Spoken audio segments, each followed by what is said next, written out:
यमुना के किनारे धर्मस्थान नामक एक नगर था। उसे नगर में गणाधिप नाम का राजा राज करता था। उसी में केशव नाम का एक ब्राह्मण भी रहता था।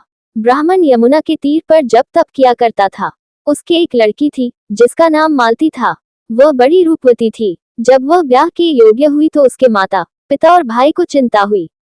संयोग से एक दिन जब ब्राह्मण अपने किसी यजमान की बारात में गया था और भाई पढ़ने गया था, तभी उनके घर में एक ब्राह्मण का लड़का आया। लड़की की मां ने उसके रूप और गुणों को देखकर उससे कहा कि मैं तुमसे अपनी लड़की का ब्याह करूंगी।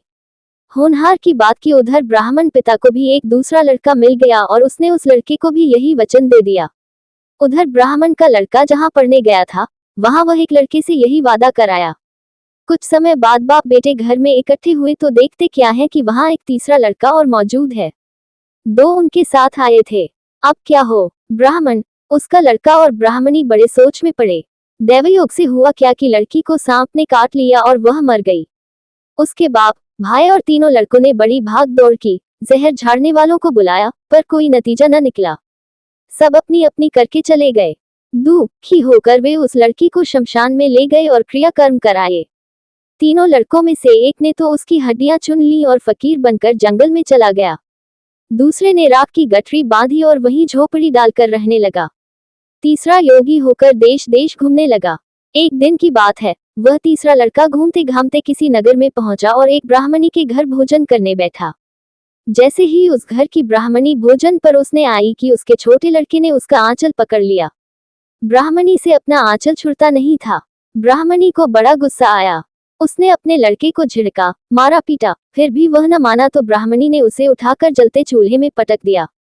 लड़का जलकर राख हो गया। ब्राह्मण बिना भोजन किए ही उठ खड़ा हुआ। घर वालों ने बहुतेरा कहा, पर वह भोजन करने के लिए राजी न हुआ। उसने कहा, जिस घर में ऐसी राक्षसी हो, उसमें मैं भोजन नहीं कर सकता। इतना सुनकर वह आदमी भीतर गया और संजीवनी विद्या की पोथी लाकर एक मंत्र पढ़ा। जलकर राख हो चुका लड़का फिर से जीवित हो गया। ये देखकर ब्राह्मण सोचने लगा कि अगर यह पोथी मेरे हाथ पर जाए तो मैं भी उस लड़की को फिर से जला सकता हूँ।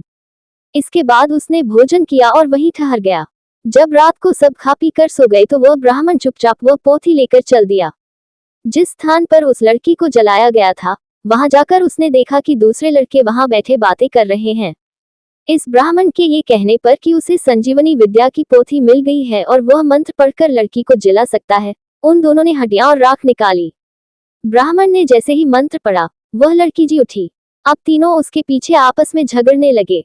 इतना कहकर बेताल बोला, राजा, बताओ कि वह लड़की किसकी स्त्री होनी चाहिए। राजा ने जवाब दिया, जो वहां कुटिया बनाकर रहा, उसकी। बेताल ने पूछा, क्यों?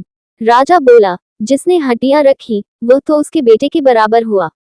जिसने विद्या सीखकर जीवन दान दिया, वह बाप के बराबर हुआ। जो राख लेकर रमा रहा, वही उसकी हकदार है। राजा का ये जवाब सुनकर बेताल फिर पेड़ पर जा लटका।